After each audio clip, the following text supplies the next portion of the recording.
आप देख रहे हैं इंडिया पब्लिक खबर और मैं हूं आपके साथ आकांक्षा। वक्त हो चुका है प्राइम टाइम बुलेटिन का, तो चलिए जान लेते हैं उत्तर प्रदेश से जुड़ी बड़ी खबरों को।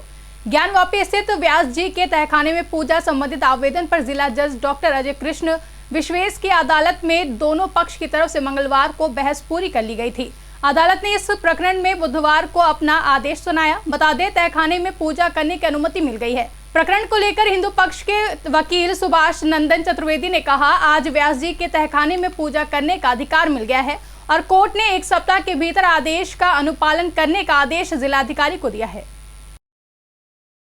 कि जो नवंबर 1993 में एक सरकार ने अपनी पावर का दुरुपयोग करते हुए हम लोगों के साथ अन्याय किया था, आज 30 साल बाद उस अन्याय पे हमने विजय पाई है। और ये जो माननीय न्यायालय का ऑर्डर है, लाइव फ्रेम दिया हुआ आर्टिकल 25 के कंप्लायंस में है और जो हम लोगों के साथ अन्याय करके वहाँ पूजा पाठ रोकी गई थी, आज उसको कोर्ट ने अपनी कलम से मेटने का काम किया है। रामपुर में सपा नेता आजम खान को डूंगरपुर बस्ती में मारपीट, डकैती और आपराधिक षड्यंत्र के मामले में एमपी एमएलए कोर्ट से बरी कर दिया गया। साथ ही अन्य आरोपियों को भी बरी कर दिया गया है। बता दें, गंज थाना क्षेत्र के डूंगरपुर बस्ती को खाली कराने के कई मुकदमे वर्ष 2019 में दर्ज हुए थे। देखिए, अभी जुबैर खान साहब ने भी बताया पूरा मामला। ये आज भी एक आसरा आवास कॉलोनी जो सरकारी ज़मीन पर सरकार द्वारा बनाई गई कॉलोनी खड़ी हुई है, उस ज़मीन पर मकान होने का मामला है। जो वादी ने कंप्लेंट की कि 3/2/2016 में मेरा मकान तोड़ा गया और उसमें 15,000 रुपये की लूट मुल्जिमान ने की।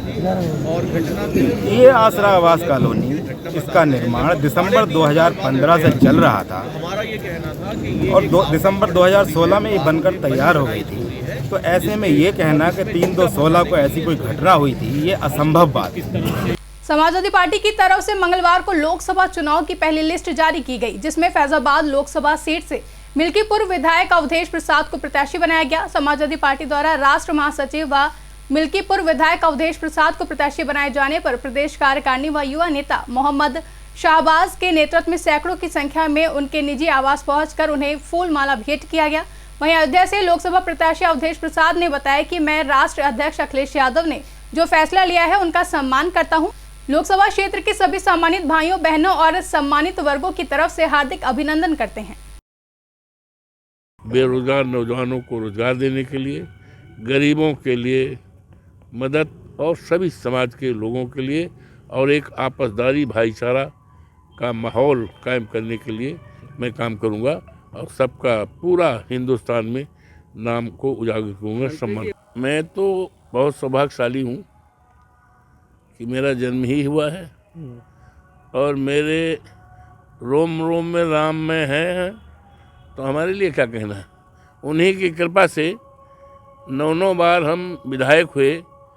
मथुरा में जिला अस्पताल के कर्मचारियों पर लापरवाही का आरोप लगा है। बता दें, योगी सरकार अस्पतालों में बेहतर सुविधा के लिए काम कर रही है, तो दूसरी तरफ जिला अस्पताल के कर्मचारी और वार्ड बॉय सरकार के प्रयासों को पलीता लगा रहे हैं। अपनी बीमार मां के साथ अस्पताल पहुंचे मरीज ने बताया कि मेरी मां को ऑपरेशन के लिए ले जाया जाना था, लेकिन कर्मचारी खाना खाने की बात कहकर टाल गए।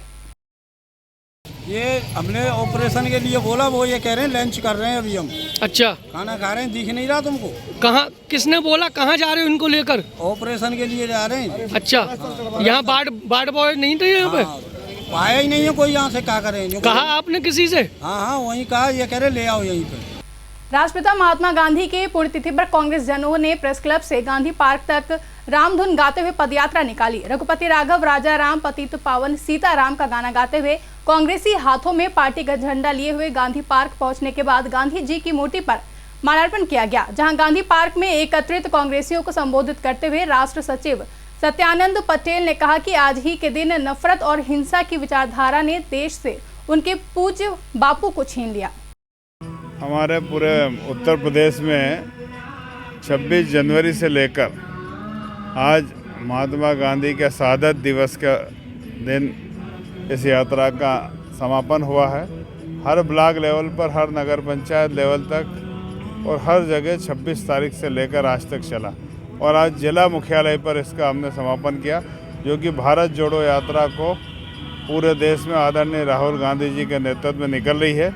हमारे नेता राहुल गांधी जी भारत जोड़ो न्याय यात्रा पर निकले हुए हैं। उस यात्रा को समर्थन देने के लिए जनपद के विभिन्न ब्लॉकों में यात्रा निकाली गई और ये 26 जनवरी से यात्राएं चल रही थी विभिन्न ब्लॉकों में, जिसका समापन यहाँ पे मुख्यालय पर हुआ।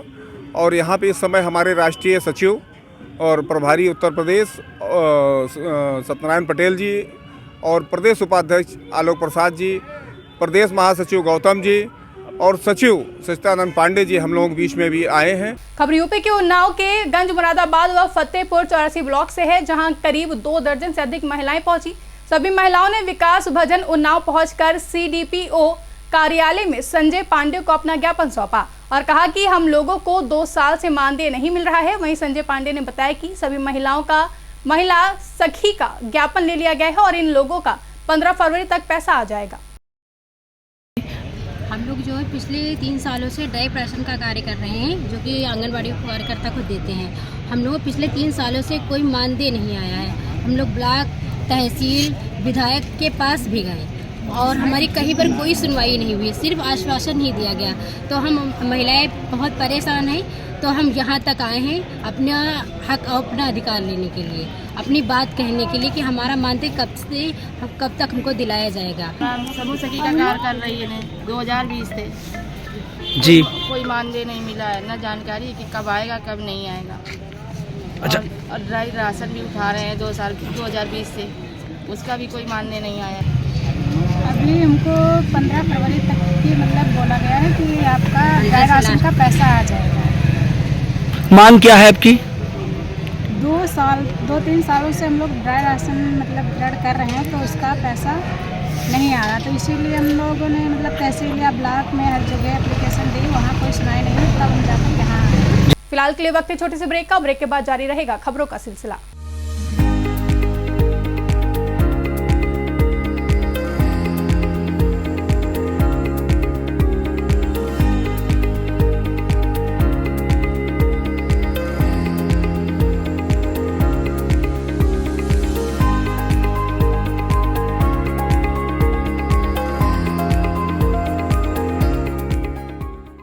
ब्रेक के बाद स्वागत है। रुक करेंगे अगली खबर की तरफ।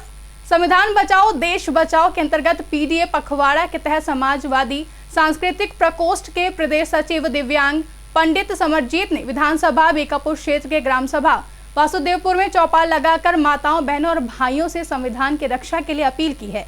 PDA का पत्रक वितरण करते हुए दिव्यांग पंडित समरजीत ने बताया कि आज हमारे माता बहनों तथा भाइयों को संविधान को बचाने के लिए हम सबको एक होकर संविधान की रक्षा करने का समय आ गया है।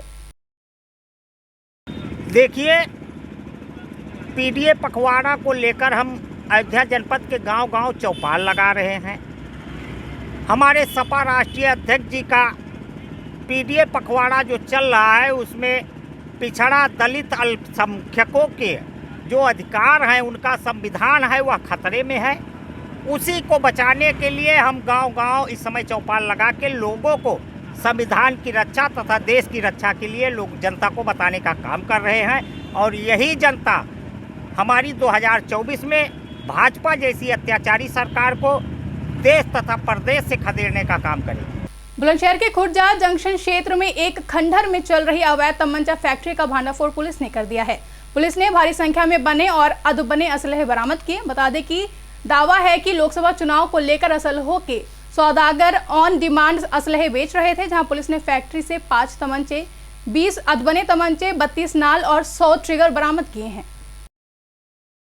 ये आगामी चुनावों को लेकर के जनपद भर में अलर्ट जारी किया गया था और सभी थानों को यह निर्देशित किया गया था कि अपने अपने क्षेत्र में निगरानी बरतें, जिसके क्रम में थाना कोतवाली खुर्जा नगर एवं जो देहात की SOG टीम है, उनके द्वारा संयुक्त रूप से छापेमारी करते हुए जंगलों से एक अवैध शस्त्र फैक्ट्री का भांडाफोड़ किया गया है। इसमें कुल 2 लोग जो कि ये कारखाना चला रहे थे वो पकड़े गए हैं।